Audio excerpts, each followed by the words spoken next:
Баршаңызға сәлем. Бүгінгі менің видеома қош келдіңіздер. Бүгін мен сіздерге абрикостың, яғни өріктің пайдасы жайлы айтатын боламын. Ендеше видео басталмас бұрын менің арнама лайк басып, егер әлі де тіркелмеген болсаң, тезірек тіркеліп кет. Ендеше біз видеомызды бастаймыз. Өрік бұл раушангүлділер тұқымдасына жататын ағаш тәрізді бақша өсімдігінің жемісі. Ол солтүстік шығыс Қытайдан келеді. Содан кейін ол Армения мен Орта Азияға, содан кейін біздің елге тартады.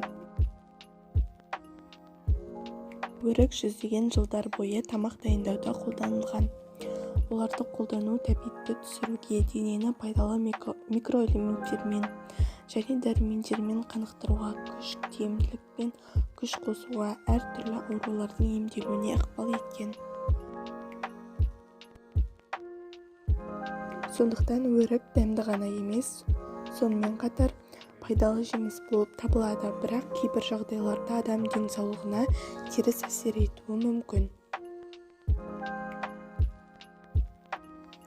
Калий, магний және темір өріктің барлық компоненттері оларға қан тамырларына және қандағы гемоглобин деңгейін жоғарылатуға мүмкіндік береді.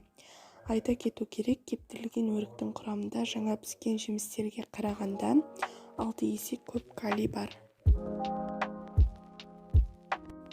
Өрік мидың дұрыс жұмыс істеуін қамтамасыз етеді, бауырдың зақымдануын болдырмайды, гемоглобин деңгейін арттырып, иммундық жүйені нығайтады.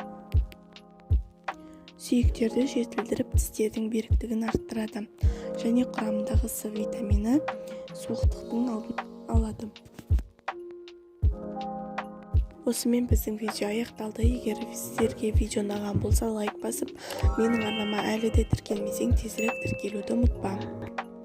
Ендеше келесі видеода жолыққанша.